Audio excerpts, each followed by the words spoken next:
आज जो हम टॉपिक यहाँ पर टच करने वाले हैं वो आज तक मैंने जितने भी सेशंस करे हैं उन सब में से सबसे इम्पॉर्टेंट टॉपिक है। वो है how to choose your career.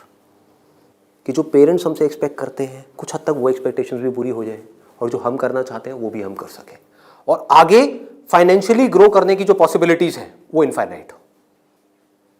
इससे पहले कि मैं आप लोगों को बताऊं कि ये चीज़ कैसे होगी या हमको क्या करना है, इसके लिए मैं आप लोगों से जानना चाहूँगा आप लोग अपना करियर कैसे चूज़ करते हैं। सर हम करियर चूज करते हैं जो हमारे पेरेंट्स आपस में सोचते हैं, जो बनना चाहते हैं वो सोचते हैं कि इसमें हमारा चिल्ड्रन फाइनेंशियली सही सक्सेसफुल हो सकता है और हो सकता है वो हमारे दिमाग में पहले से बचपन से सेट कर देते हैं कि आपको ये बनना है और हम छोटे होते हैं तो हम सोचते हैं कि यही हमारे लिए अच्छा ऑप्शन होगा, इसमें सक्सेसफुल हो सकते हैं। फिर वो बच्चे वही करने लग जाते हैं और फिर ये 90% बच्चे इससे चुनते हैं।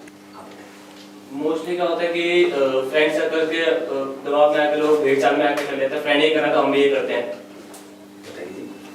सर बेसिकली जो होता है वो पेरेंट्स हमारे बोलते हैं कि 2 साल पहले उसने वो करा था, आज वो सक्सेस है। वो जो है तेरे बड़े भैया जो है वो आज यूएस में बैठे हैं, ये जॉब कर रहे हैं।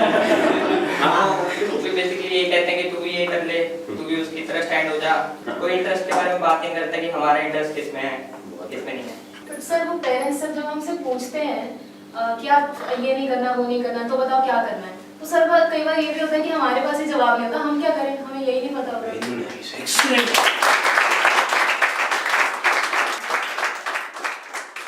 इसमें गलती पेरेंट्स की भी नहीं है। जैसे मैं आपको बोलता हूँ कॉमर्स, कुछ लिमिटेड ऑप्शंस माइंड में आते हैं। क्या आते हैं? सीए आता है और बीकॉम आता है और बीबीए आता है, एमबीए आता है, सीएफए आता है और कोई ऑप्शन आता है? आता ही नहीं है। तो ध्यान से देखो क्या हो रहा है। हम सब बच्चों की सोच एक जैसी है, सब पेरेंट्स की सोच एक जैसी है। तो ये पेरेंट्स की सोच किसने बनाई? क्या उनकी गलती है? इस पूरी की पूरी सोसाइटी ने मिलकर बनाई। पेरेंट्स की सोच बनी और पेरेंट्स से बचपन से आज तक जो उन्होंने सुना देखा करा वहां से आपकी सोच बनी आपके पेरेंट्स से। तो अल्टीमेटली आप में और आपके पेरेंट्स में कोई फर्क नहीं है, उनको ब्लेम मत करो। आपकी सोच भी उनके जैसी ही है। अगर नहीं है तो बताओ कोई और ऑप्शंस। नहीं आते ना माइंड में? साइंस में बोलता हूं, साइंस बैकग्राउंड, क्या ऑप्शंस आते हैं माइंड में? इंजीनियरिंग। इंजीनियरिंग में भी क्या आता है? जैसे इंजीनियरिंग वर्ड आता है क्या आता है माइंड में? आईआईटी आता है। ठीक है। मेडिकल में क्या आता है? एमबीबीएस, सर्जन्स और कुछ? No sir. बस यही है। देखो हमारी सोच कितनी लिमिटेड हो गई है। माइंड में कुछ आता ही नहीं है तो करेंगे कैसे? आपके माइंड में कुछ आएगा तभी तो वो चीज होगी। अगर माइंड में हिमालय नाम का पहाड़ होगा तभी तो उस पर चढ़ोगे। माइंड में हिमालय है ही नहीं तो कैसे चढ़ोगे? वहां तक जाना तो बहुत दूर की बात है। क्या करोगे? तो क्या होगा आपके साथ में? वही जो उन सब लोगों के साथ में हो रहा है जिनकी सोच ऐसी है। अपने आसपास में देख लो क्या हो रहा है उन लोगों के साथ में। अगर हम चाहते हैं हमारे साथ में कुछ अलग हो तो हमें क्या करना पड़ेगा? अपनी सोच को तोड़ना पड़ेगा। सबसे पहले समझेंगे कि एग्जैक्टली हो क्या रहा है, फिर ये देखेंगे कि हम क्या कर सकते हैं और क्या करना है। इसको आप पीछे सर्कुलेट कर दीजिए।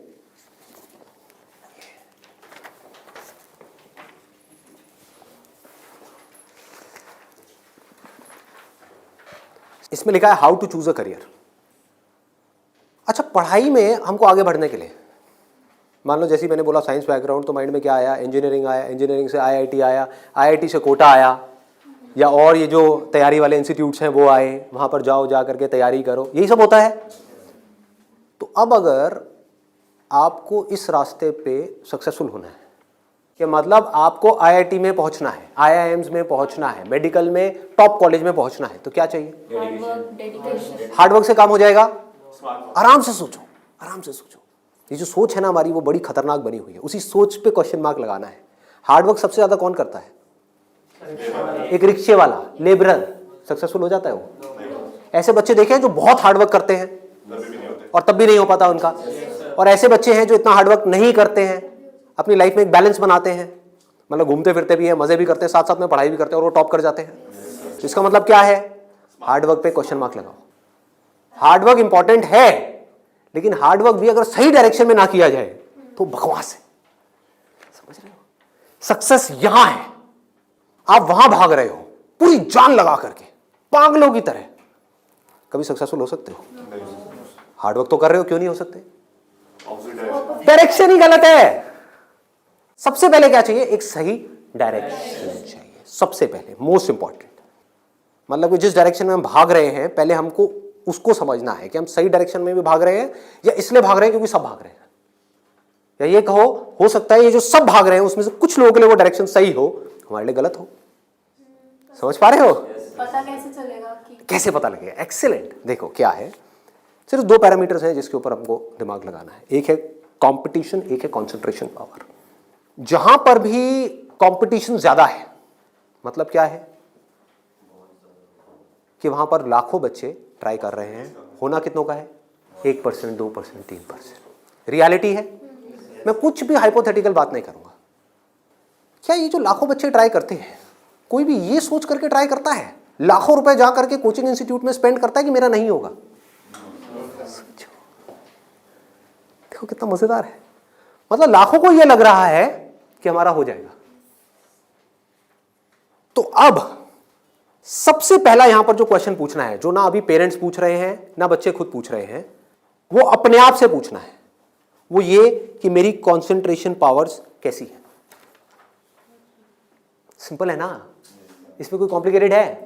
कि अगर आपको इन कॉम्पिटिटिव एग्जाम्स में कॉम्पीट करना है, दिन में 10-10 घंटे पढ़ना है, 15-15 घंटे पढ़ना है, उससे भी काम नहीं होने वाला, क्योंकि बहुत लोग पढ़ते हैं फिर भी नहीं कर पाते। तो इसका मतलब क्या है? आपको अपने आप से सच बोलना होगा। अब ये बड़ा टेढ़ा काम है, क्योंकि दुनिया में हमारी आदत क्या पड़ी हुई है? झूठ बोलने की।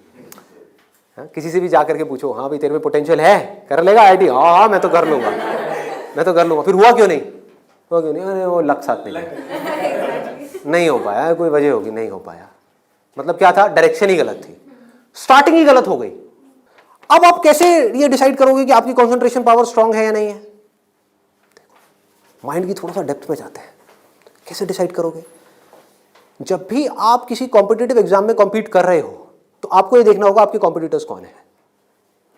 फॉर एग्जाम्पल, आप एक रेस में भाग रहे हो, आपके साथ में कोई एथलीट है जिसने 10 साल प्रैक्टिस करी है रेस में भागने की।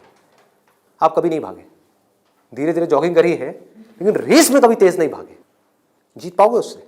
करो हार्डवर्क। वो 10 साल से भाग रहा है और वो रुकने वाला नहीं है, उसके पास में पूरा का पूरा एक मोमेंटम है।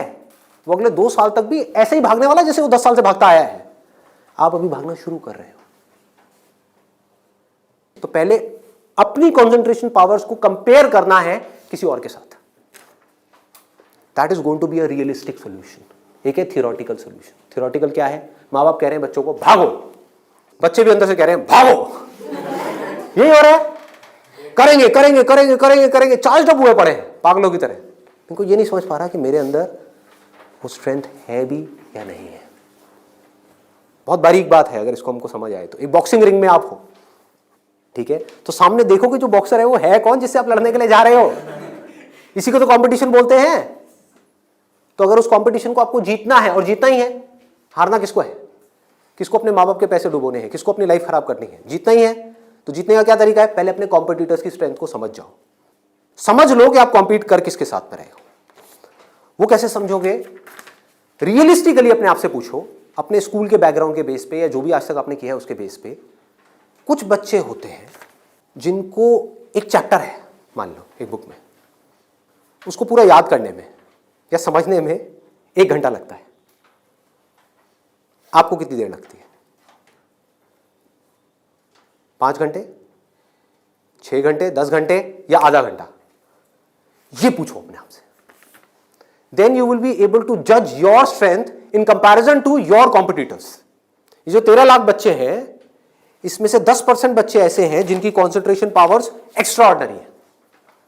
उनसे अगर आप कॉम्पीट कर रहे हो तो एटलीस्ट आपकी कॉन्सेंट्रेशन पावर्स एक्स्ट्रा ऑर्डिनरी होनी ही चाहिए। और कॉन्सेंट्रेशन पावर एक दिन में एक्स्ट्रा ऑर्डिनरी नहीं होती है, ये प्रैक्टिस है। मतलब उन्होंने कई सालों तक इसकी प्रैक्टिस करी है, तब जाके उनकी कॉन्सेंट्रेशन पावर एक लेवल तक पहुंची है। तो आप अपने आप से ईमानदारी से सवाल पूछो तो सही कि आपकी कॉन्सेंट्रेशन पावर है कैसी। अगर एक्स्ट्रा ऑर्डिनरी है और आप ऐसे कंपटीशन में जा रहे हो जहां पे कंपटीशन बहुत हाई है, तो आपके सक्सेसफुल होने के क्या चांसेस हैं? क्या 100% है? पूछो अपने आप से, दिमाग को खोलो। दिमाग बंद हुआ पड़ा है लोगों का। आईआईटी में लोग कहाँ से आते हैं? सिर्फ दिल्ली से आते हैं, सिर्फ बॉम्बे से आते हैं? कहाँ से आते हैं? ऑल ओवर इंडिया से। मान लो 1 लाख बच्चे ऐसे हैं इंडिया में अलग अलग स्कूल्स में जो अपनी अपनी क्लास में टॉपर हैं। उनको क्या लग रहा है कि मेरी स्ट्रेंथ बहुत तगड़ी है। ये बात हो रही है टॉपर्स की। लेकिन जब वो जाएंगे कॉम्पीट करने तो और भी ऐसे टॉपर्स आए होंगे जो उनसे भी आगे होंगे। आप समझ गए? तो यहां पे आपने क्या किया? एक बहुत बड़ा काम कर दिया, अपने आप से सच बोल दिया और यही सच जा करके अपने घर वालों को बोल दिया। इससे क्या होगा? आप एक ऐसे कंपटीशन से बच सकते हो जहां पर आपके हारने के चांसेस बहुत ज्यादा है, क्योंकि एक्चुअल में कंपटीशन है किसके बीच में? देखो, उन लोगों के बीच में जिसमें पोटेंशियल है। एक रेस हो रही है ओलंपिक्स में, वो किसके लिए है? जिसने बहुत प्रैक्टिस करी है, जिसके अंदर पोटेंशियल है, स्टैमिना है, फोकस करने की पावर्स है, डिस्ट्रैक्शन से वो अपने माइंड को हटा सकता है, उसके लिए है ना। सबके लिए तो नहीं है। अगर सबको भगा दिया जाए उस रेस में तो क्या होगा? क्योंकि उसमें जीतने के बाद गोल्ड मेडल मिलता है, अखबार में फोटो आती है। अखबार में फोटो आती है ना, इन कोचिंग इंस्टीट्यूट्स की फोटो आती है, नाम लिखे होते हैं, ऑल इंडिया रैंक ये है, ये है, ये है। उसको देख करके क्या होता है माँ बाप की हालत? उनको उसकी फोटो नहीं दिख रही होती, अपने बच्चे की फोटो दिख रही होती है। यहाँ पे आने वाले इतने साल बाद मेरे बच्चे की फोटो होगी, मेरी बेटी की फोटो होगी, उसकी ये रैंक होगी। यहाँ से क्या हो रहा है? हम अननेसेसरी अपनी एक ख्याली दुनिया खड़ी कर रहे हैं। पेरेंट्स ने अपने दिमाग में एक ख्याल बना लिया। अब यहाँ तक प्रॉब्लम नहीं है, उन्होंने वो ही किया जो होना था। सबके साथ होता है, कौन नहीं चाहेगा? गड़बड़ कहाँ हुई? आप भी इस खेल को नहीं समझ पाए, आप समझ ही नहीं पाए हो क्या रहा है। ये जो कोचिंग इंडस्ट्री है आज की डेट में 1.5 लाख करोड़ की इंडस्ट्री है। ये पैसा कहाँ से आ रहा है? हम सबसे आ रहा है, हमारी जेब से आ रहा है। तो अगर इस खेल को हम समझ जाएं, हमारे पेरेंट्स नहीं भी समझ पा रहे क्योंकि वो तो सपने देखेंगे ही, और हम जाकर के बोले ये सपना आप अभी रोक दो, उस पर लगाम लगाओ, देखो पहले कि आपका बच्चा कहाँ स्टैंड करता है। गाड़ी आपके पास में 800 और कॉम्पीट करने की बात कर रहे हो फेरारी वालों से, बट इसका मतलब ये नहीं है 800 बुरी है। आप समझ गए मेरी बात?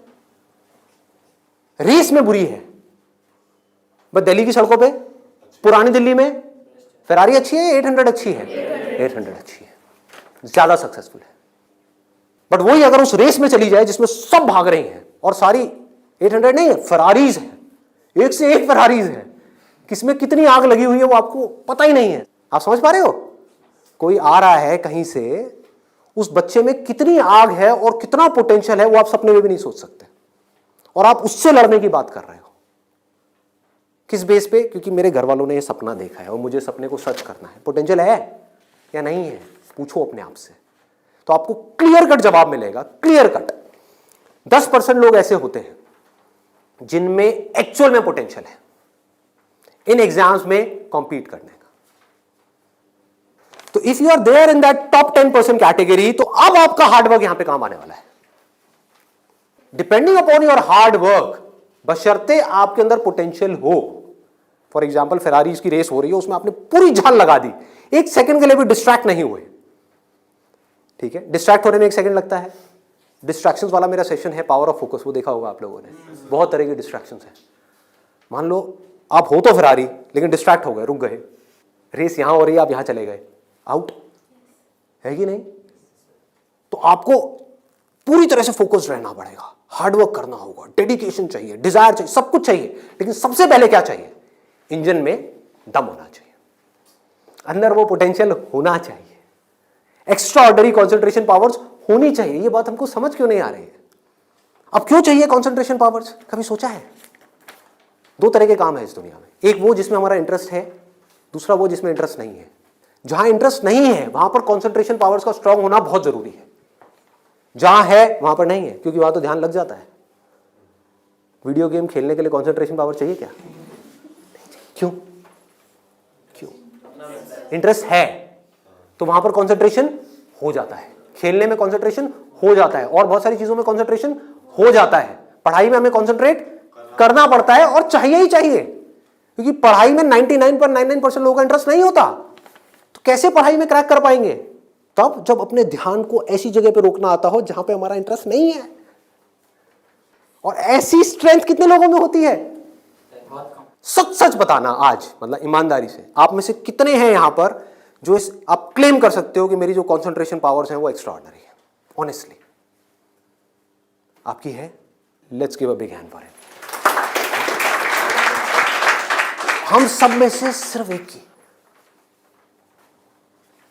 और ट्राई कौन करते हैं? सब करते हैं। मेजॉरिटी ऑफ पीपल, सब तो नहीं कह सकते, मेजॉरिटी ऑफ पीपल करते हैं। है ना खतरनाक खेल। और एक बहुत बड़ी चीज हुई है अभी यहां पर, आप में से सिर्फ एक ने अपना हाथ उठाया, बाकी ने नहीं उठाया। इसका मतलब आपने क्या किया? सच बोल दिया, एक्सेप्ट कर लिया। अगर अपने घर पे भी एक्सेप्ट कर लो तो क्या होगा? खेल शुरू होने से पहले ही खत्म हो जाएगा। अगर ये मेजॉरिटी ऑफ बच्चों को समझ आ जाए, इंडिया में लाखों बच्चे मेरी वीडियोस देखते हैं, उनको ये समझ आ जाए और वो अपने आप से सच बोल दें, अपना हाथ ऊपर ना करें, अपने घर पे जाकर के बोल दें मेरी कंसंट्रेशन पावर एक्स्ट्रा ऑर्डिनरी नहीं है। हाँ, मेरी क्लास में कुछ 4 बच्चे हैं, उनकी है, और वो भी कॉम्पीट करने जा रहे हैं, उनको करने दो। मुझे नहीं लगता कि मैं जीत पाऊंगा इस खेल में। हाँ, कुछ और ऐसे खेल हैं जहां पर मैं फाड़ दूंगा, तो क्या होगा? अब क्या आपके पेरेंट्स भेजेंगे आपको? पहले ही बोल दो, आपने भेजना है भेज दो, लेकिन आपका पैसा डूबेगा। 5 लाख डुबोने हैं, डुबो दो। भेजना है भेज दो, मुझे पता है मेरा नहीं हो पाएगा। ये झूठ है, ये नेगेटिव थिंकिंग है, या ये रियलिस्टिक थिंकिंग है? समझो, realistic thinking, that is the biggest thing जो हमको समझना है। पॉजिटिव थिंकिंग का लोग मतलब क्या निकालते हैं कि मेरे पास में मारुति 800 है, और मैं ये एक्सेप्ट ही ना करूं कि मेरे पास में मारुति 800 है, मैं अपना एक ख्याल बना लूं कि मेरे पास में फेरारी है, और जाकर के कॉम्पीट करूं ऐसे लोगों के साथ में जिनके पास में एक्चुअल में फेरारी है। फर्क पता लग रहा है? और ऊपर से अपने आप को पॉजिटिवली अंदर से मोटिवेट करता रहा हूं। घर वाले भी मुझे रोज फोन करके, नहीं बेटा तू कर सकता है, कर सकता है, कर सकता। रियलिटी को देखो ही ना, अपनी स्ट्रेंथ को देखो ही ना, अपनी आंखें बंद कर लो, सच बोलो अपने आप से। जीत सकते हो तो लड़ो, नहीं जीत सकते तो कोई ऐसी जगह पे जाओ जहां पे आप जीत सकते हो, या बेटर स्टिल जहां पे कोई कंपटीशन ही ना हो।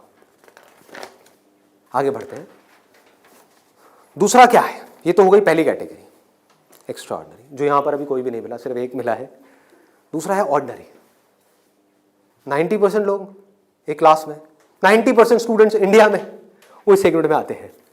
अब मजे की बात क्या है, ये जो कोचिंग इंस्टीट्यूट्स हैं, इनकी दुकानें कैसे बच्चों से चल रही है? ऐसे बच्चों से। कुछ रोल मॉडल्स दिखा करके, देखो हमारे इंस्टीट्यूट से ये है, उन्होंने ये कर दिया, जनता को लेकर के आएंगे। जितनी ज्यादा भीड़ आ जाए उतना अच्छा। तो इस पूरी प्रॉब्लम को अगर सॉल्व करना है तो कौन करेगा? एक स्टूडेंट ही कर सकता है। आप चाहो तो स्टैंड ले सकते हो। स्टैंड मतलब क्या? सच बोल दो। ऑर्डिनरी लोग 90% ये कहां जा रहे हैं? हाईली कॉम्पिटिटिव फील्ड्स में जा रहे हैं। क्यों जा रहे हैं? क्योंकि सब जा रहे हैं, क्योंकि उन्हें लग रहा है कि मेरा हो जाएगा। मैं ये नहीं कह रहा कि अगर आप ऑर्डिनरी हो और एक हाई कॉम्पिटिशन वाली फील्ड में जा रहे हो तो आपका नहीं होगा। I am not saying that the possibility is 0%, I am saying possibility is 1%। Genuine है वो भी तब है अगर आप मेहनत करो तो। अगर वहां जाकर के मेहनत ही ना करो तब तो बिल्कुल नहीं होगा। अगर आप बहुत मेहनत करो तो 1%। क्योंकि मैं हिम्मत नहीं तोड़ूंगा ऐसे लोगों की। लाखों ऐसे स्टूडेंट्स हैं जो आज की डेट में ऐसा कर रहे हैं। बट ये वीडियो मैं सिर्फ अभी करंट सिचुएशन के लिए नहीं बना रहा, मैं आगे तक देख रहा हूँ।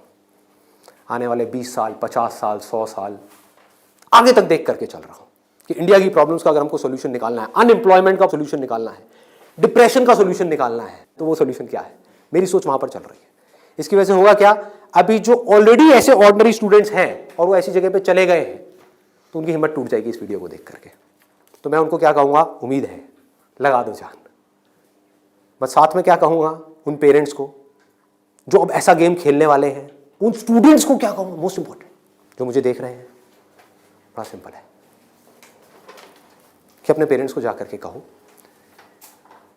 मुझे नहीं लगता कि मेरे में पोटेंशियल है, मुझे नहीं लगता कि मैं कर पाऊंगा। हाँ, 1% चांस है। सच बोल दो। बोलो मैं ये नहीं कह सकता मैं कर ही नहीं सकता, 1% चांस, 99% चांस है मैं नहीं कर पाऊंगा। मैं जानता हूं अपने आप को, आप नहीं जानते, मैं जानता हूं।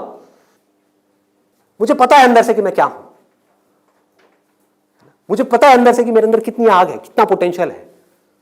मैं अपने दोस्तों के साथ में बैठ के पढ़ा हूं, मुझे पता है अंदर से कि मैं क्या हूं। तो आप क्या कहोगे? सच बोलोगे अपने घर वालों को जाके कि देखो अगर आप मुझे 2 साल तक की कोचिंग कराओगे, उसमें मान लो ₹1,00,000 साल की फीस हो गई, प्लस रहना खाना पीना what ever it is, total मान लो 2 साल में कितना खर्चा आया? 4-5 लाख रुपए। 5 लाख मान लेते हैं। तो आप बोलोगे अपने घर वालों को जाकर के, अगर अभी भी ये सब सुनने के बाद भी आप कहते हो कोई बात नहीं बेटा 1% चांस है तू कर ले, तो मैं आपको एक बेटर ऑप्शन देता हूँ प्रैक्टिकल रियलिटी के बेस पे। यहां पे अगर आपके पेरेंट्स आपके ऊपर दाव लगाते हैं, जीतने के चांसेस क्या है पेरेंट्स के? 1:100। इससे बेटर ऑप्शन क्या है? गोवा जाओ। Seriously, I am serious about it, मजाक नहीं कर रहा। गोवा जाओ, वहां पे कैसीनोज हैं। वहां पे अगर आप 5 लाख रुपए लगाते हो, एक रूले करके गेम है, पता है आप लोगों को? सारे जुआरी हैं क्या यहाँ पे? रूले गेम है जिसमें एक बॉल घुमाते हैं, 36 नंबर होते हैं और एक 0 होता है। वहां पे अगर आप 1 नंबर पे पैसा लगाते हो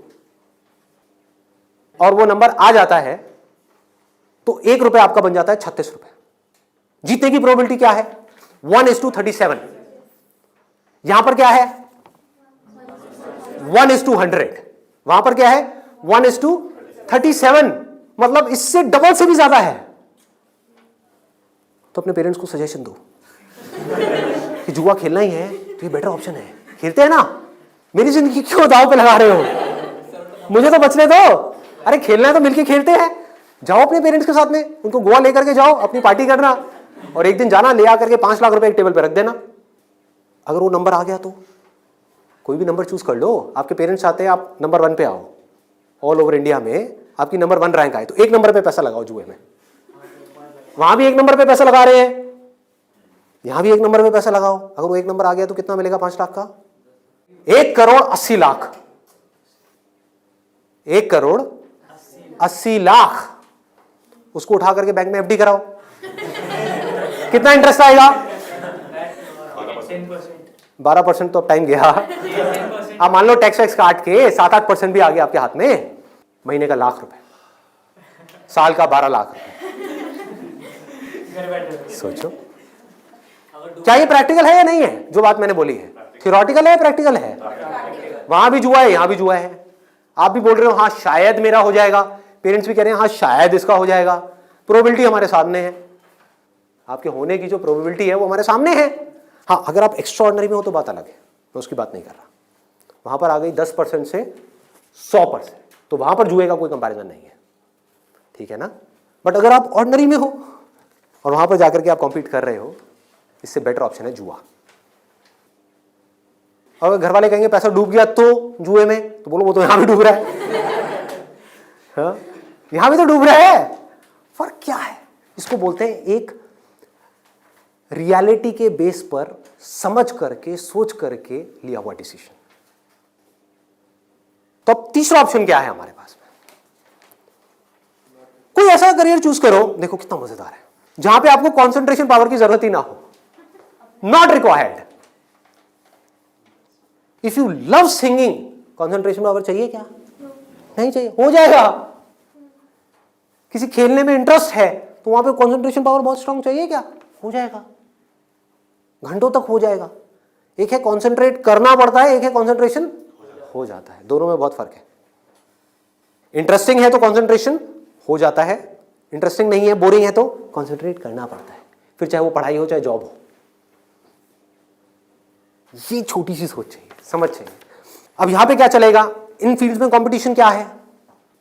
आर्ट हो गया, स्पोर्ट्स हो गया, कोई भी क्रिएटिव फील्ड हो गई, वहां पर कंपटीशन क्या है? बहुत ज्यादा है उन लोगों के लिए जो मीडियोकर है। लेकिन अगर आपके अंदर टैलेंट है, कोई कंपटीशन नहीं है, क्योंकि दोनों को आपस में कंपैरिजन किया ही नहीं जा सकता, कोई नंबर्स नहीं है ना। ध्यान से समझो, जैसे आप किसी एग्जाम में जाते हो तो एक कंपेयर किया जा सकता है आपको किसी से, क्योंकि आपके आए 90%, किसी और के आए 99%, तो कंपैरिजन है। टैलेंट में क्या है? आपके अंदर एक तरह का टैलेंट है, किसी और के अंदर और कोई तरह का टैलेंट है। आप जो कर सकते हो वो नहीं कर सकता, वो जो कर सकता है वो नहीं कर सकता। एक सिंगर है उसकी अलग तरह की आवाज है, कोई और सिंगर है उसकी अलग तरह की आवाज है। अब यहां पे भी एक छोटा सा प्रॉब्लम है। प्रॉब्लम क्या है यहां पर? प्रैक्टिकली आप लोग बताओ कि प्रॉब्लम क्या है यहां पर इस तरह का कुछ करने में? स्कोप क्या होगा, क्या नहीं होगा? देखो अगर टैलेंट हो तो स्कोप होगा या नहीं होगा? होगा। बट ऑब्वियस, टैलेंट कैसे डेवलप होता है? प्रैक्टिस। और ये भी तभी काम आएगा जब इंटरेस्ट होगा। समझ गए ना? जितना ज्यादा इंटरेस्ट होगा उतना ही ज्यादा पैशन होगा, जितना ज्यादा पैशन होगा उतना ही ज्यादा पैशन के साथ प्रैक्टिस करोगे, जितना प्रैक्टिस करते चले जाओगे उतना ही टैलेंट बढ़ता चला जाएगा, जितना आपका टैलेंट बढ़ता चला जाएगा आपके लिए कंपटीशन उतना ही कम होता चला जाएगा। क्लियर है ना? बट आप इन सारे रूट से भागने के लिए वहां पर जा रहे हो तो भगवान ही मालिक है आपका। समझ गए? पढ़ाई के टॉर्चर से बचने के लिए जबरदस्ती कोई ऐसा काम नहीं है जो आपको बहुत इंटरेस्टिंग लगता है फिर भी आप कर लो, आप कहो हाँ ये सही है, तो आपका वही हाल होगा जो वहां पे कंपटीशन में बाकी लोगों का हो रहा है। मतलब आपको जेन्युइनली चूज करना होगा कोई ऐसा interest which you are extremely passionate about, extremely passionate about. ठीक है, इससे भी एक स्टेप आगे बढ़ते हैं। यहां पे प्रॉब्लम एक है बहुत सिंपल सी, जो मेरे पास में कमेंट्स आते हैं कि हमें पता ही नहीं है कि ऐसा इंटरेस्ट क्या है। I don't know what that interest is. मेरे लिए ऐसा कोई इंटरेस्ट नहीं है, कोई ऐसा टैलेंट नहीं है, कोई ऐसी स्किल नहीं है जो मैं कह सकूं कि हाँ इसके बेस पे मैं अपनी पूरी लाइफ स्टेक पे लगा सकता हूं। उनके लिए क्या सोल्यूशन है? आपके घर वाले चाहते हैं आपको डिग्री मिले, आप चाहते हो कुछ अपना करना, फाइनेंशियली भी सक्सेसफुल हो जाओ, तो उसका ऑप्शन क्या है? ये रहा। यानी कि आप बहुत ज्यादा टफ एग्जाम्स को क्रैक नहीं कर सकते, बहुत ज्यादा टफ पढ़ाई नहीं कर सकते, लेकिन आप पढ़ सकते हो। तो आप एक ऐसी फील्ड चूज करते हो जहां पे कंपटीशन लो है, जहां पे कंपटीशन कम है, और अगर वहां पर आप स्मार्ट वर्क करने लग जाओ तो आपके जीतने के जो चांसेस हैं, सक्सेसफुल होने के चांसेस हैं, that starts from 10% and goes up to 100%, as good as उन लोगों के कंपैरिजन में जो यहां पर टॉपर है। और यहां पर कोई लिमिट नहीं है कि हम क्या कर सकते हैं। स्मार्ट वर्क को मैंने नीचे डिफाइन भी किया हुआ है कि what does smart work mean. It means developing your understanding, that is smart work. जो काम आप कर रहे हो उसकी समझ अगर आपको है कि आप क्या कर रहे हो, क्यों कर रहे हो, कैसे कर रहे हो, तो आप स्मार्ट वर्क कर रहे हो। समझ नहीं है बस कर रहे हो तो आप हार्ड वर्क कर रहे हो। अब इसमें मैं आपको एक प्रैक्टिकल एग्जांपल देने वाला हूं। एक सिंपल सा करियर मैं आपको बता रहा हूं, फिजियोथेरेपी। सुना इसके बारे में सबने? अभी कुछ दिन पहले मेरी नेक में थोड़ा सा पेन हुआ, मैंने गूगल पे जाकर के सर्च किया physiotherapy services at home in my area. Locality मैं नहीं बताऊंगा, नहीं तो लोग मेरे घर आ जाएंगे। तो मैंने सर्च किया, वहाँ पर ऊपर कुछ लिस्टिंग्स आई, कुछ वेबसाइट्स आई, उसमें एक डॉक्टर का नाम मुझे मिला, उनकी मैं वेबसाइट पे गया, वहाँ जा करके उन डॉक्टर के बारे में मैंने 2-3 मिनट पढ़ा, समझा, मुझे अच्छा लगा पढ़ करके, समझ करके। उनको फ़ोन किया, वो मेरे घर पे आए, उन्होंने मुझे 7 दिन तक फिजियोथेरेपी ट्रीटमेंट दिया। वो एक ट्रीटमेंट का लेते हैं 500 से 700 रुपये, कई बार 1000 रुपये भी लेते हैं, depending upon the complications and time involved. मेरे से उन्होंने लिए 500 रुपये। मैंने उनसे पूछा कि आप दिन में ऑन एन एवरेज कितने ट्रीटमेंट्स करते हो?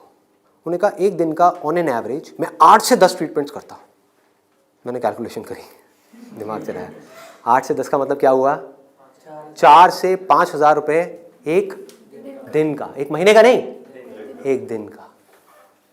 कितना हो गया एक महीने का? लाख से 1.25 लाख रुपए।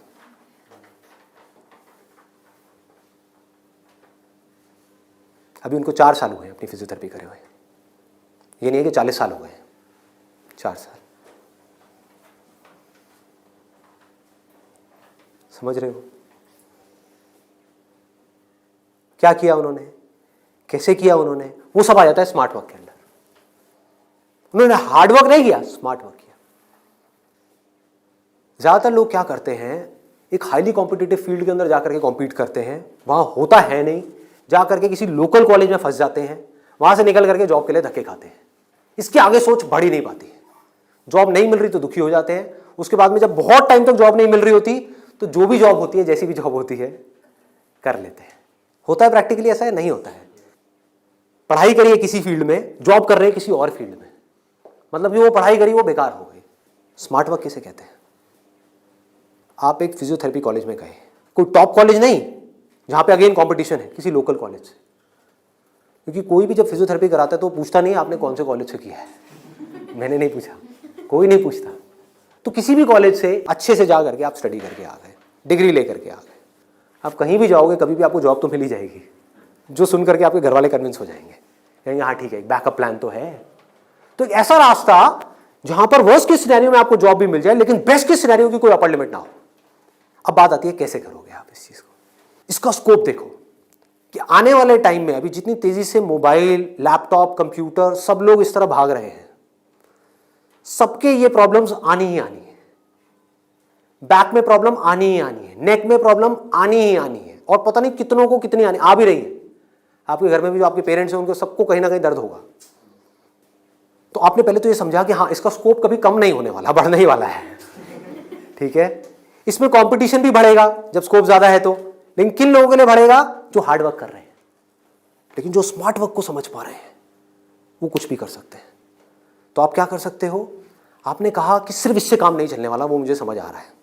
जैसे मैंने फिजियोथेरेपी का किया, सिर्फ इससे काम नहीं चलने वाला, तो इसके साथ में कुछ और चीजें भी हैं जो मुझे सीखनी पड़ेंगी। क्या सीखना पड़ेगा? जिसका हो सकता है इससे डायरेक्ट कोई कनेक्शन ना हो।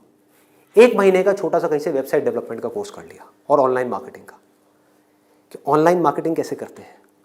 गूगल में जब भी आप कुछ सर्च करते हो तो वहाँ पे एड्स आती हैं, उसको बोलते हैं गूगल एडवर्ड्स। ये किस तरह से काम करता है? आपने कहा ऑनलाइन मार्केटिंग मैंने सीख ली, उसके अलावा मुझे अपनी कम्युनिकेशन स्किल्स पे काम करना होगा, क्योंकि अगर मैं कहीं जा रहा हूँ, किसी से बात कर रहा हूँ और मैं बेवकूफ़ लग रहा हूँ बात करने में, तो कोई मुझे दोबारा क्यों बुलाएगा? तो आपने क्या किया? कम्युनिकेशन स्किल्स का एक कोर्स किया 1 महीने का, उसके अलावा इंग्लिश स्पीकिंग का एक कोर्स किया 6 महीने का या 1 साल का। इस सबसे हो क्या रहा है? आप एज एन इंडिविजुअल बेटर बनते चले जा रहे हो। उसके बाद में धीरे धीरे आप अपनी एक क्लाइंटेल बनाओगे। शुरू में मान लो आपको दिन में 2 या 4 लोगों ने बुलाया, वर्स्ट केस सिनेरियो मान लो ना, घर से आप ऑपरेट कर रहे हो, अभी आपने कोई अपना क्लिनिक नहीं बनाया है, घर से आप ऑपरेट, और ये कोई थ्योरेटिकल बात नहीं है, ऐसे बहुत सारे लोग हैं जो ऑलरेडी ये काम कर रहे हैं, बहुत लोग कर रहे हैं। अपने नाम को मल्टीपल वेबसाइट्स में आप लिस्ट कर दोगे, इनको डायरेक्टरीज बोलते हैं, ऑनलाइन डायरेक्टरीज। तो ऑनलाइन सर्च इंजन में कोई भी कुछ भी सर्च करेगा तो कहीं ना कहीं वो आप तक पहुंच जाएगा, चाहे वो एक वेबसाइट के थ्रू पहुंचे, चाहे आपके थ्रू पहुंचे, चाहे ऐड के थ्रू पहुंचे, चाहे कहीं से भी पहुंचे, वो आप तक पहुंचेगा। अगर उनको आपने सेटिस्फाई कर दिया, अपनी बातों से भी, अपने ट्रीटमेंट से भी, ईमानदारी से, जेन्युइनली अच्छा ट्रीटमेंट कर दिया, तो वो क्या करेंगे? लोकेलिटी में रिकमेंड करेंगे, अपने फ्रेंड सर्कल में करेंगे, अपने रिलेटिव्स में करेंगे। तो धीरे धीरे क्या होगा? कुछ महीनों में क्या होगा? यहाँ पे थोड़ा पेशेंस रखना होगा। ये नहीं है सारा काम 1 दिन में हो जाएगा। आईआईटी में भी आपका एडमिशन हो गया तो ये नहीं कि हलवा है वहां से क्लियर करना, 4 साल तक लग करके दिन रात काम तो करना ही पड़ेगा ना, यहां भी करना पड़ेगा। तो आप सीखते जा रहे हो, समझते जा रहे हो, धीरे धीरे आपको कुछ ऐसी टेक्नोलॉजीज के बारे में पता लगेगा, कुछ ऐसे इक्विपमेंट्स के बारे में पता लगेगा। इसमें हजारों तरह के इक्विपमेंट्स हैं, हजारों तरह की चीजें हैं, अलग अलग तरह के ट्रीटमेंट्स के लिए। इतनी बड़ी फील्ड है ये। आप आने वाले टाइम में फिजियोथेरेपी का एक ऐसा क्लिनिक बना सकते हो अपनी सिटी में या कहीं पर भी, जो अपने आप में स्टेट ऑफ द आर्ट हो, मतलब ऐसा जो पूरे इंडिया में ना हो। और क्लिनिक आप ऐसे करते करते धीरे धीरे, अभी 1 दिन में या 2 दिन में नहीं होगा, मान लो 5 साल में होगा, 10 साल में होगा, 20 साल में होगा। क्लिनिक कितना बड़ा हो सकता है, कितने क्लिनिक्स हो सकते हैं, क्या क्या हो सकता है, कोई लिमिट नहीं। अगर कुछ लोग जो मेरी इन बातों को समझ पाए, जो बातें मैं कर रहा हूं, और कुछ ऐसी डायरेक्शन में जा पाए सेंसिबल तरीके से, smartly, not by doing a lot of hard work but by doing smart work, तेजी से आगे बढ़ पाए, तो आने वाले टाइम में यही वो लोग होंगे जो आने वाले टाइम में लोगों के लिए जॉब अपॉर्चुनिटीज क्रिएट करेंगे। अंदर से एक ये फीलिंग होनी चाहिए कि मुझे लोगों की प्रॉब्लम्स को सॉल्व करना है। अगर मैं कर पाया तो मेरी प्रॉब्लम्स तो सारी अपने आप सॉल्व हो जाएंगी, वो लोग करेंगे ना। अगर आपने किसी के दर्द का इलाज कर दिया तो वो आदमी आपको पता है क्या कहेगा? बताओ आपको क्या चाहिए। वो लोग आपके पीछे आएंगे। आपने उनको बोल दिया ना, नहीं मैं आज आपका ट्रीटमेंट नहीं कर रहा, नहीं नहीं डॉक्टर साहब आप बताओ कब आओ।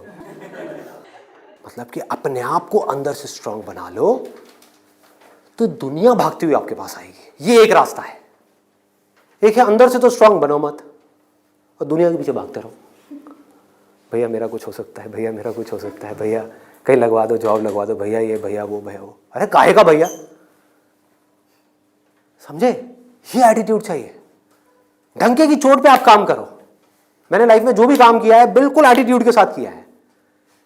ये मैं कर रहा हूं, आपको चाहिए तो लो, नहीं चाहिए तो आगे बढ़ो। Does not make any difference to me, क्योंकि मैं जो कर रहा हूं आई बिलीव इन इट। मैं कोई भीख नहीं मांग रहा हूं आपसे। और बहुत सारे लोग होते थे जिनको मैं मना कर देता था, जो मैं नहीं कर रहा तुम्हारा शूट, और वो जा करके 4 लोगों को पकड़ के ले आते थे, ये बंदा जेन्युइन है, इसमें दम है ना बोलने का। वो दम कहां से आता है? सोच से आता है। सोच को खोलो, बंद करके इसमें मत रहो, फाड़ दो। और फिर भी रहना है तो आपकी चॉइस है।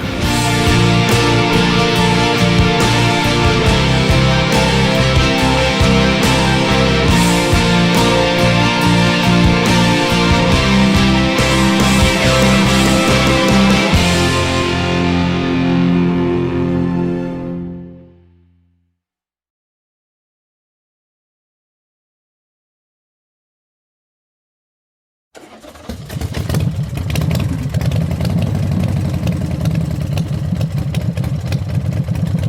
for a left arm over the wicket bowler to bowl to with the fine leg up inside the circle catching and whacked through the offside. Well, Tendulkar's not going to get too tired doing too much running. And did it go to the fence or not? It may not have gone to the fence. It may have been a wonderful shot for one. That is the longest single hit here. Tendulkar really kicking himself now. Looks as though the grass is quite long out there, and it's just got stuck in the long grass. And it was only at the last second that Tendulkar realised what had happened. The young man was very quick to react there. He was going to come out and grab the ball. At the last second, he pulled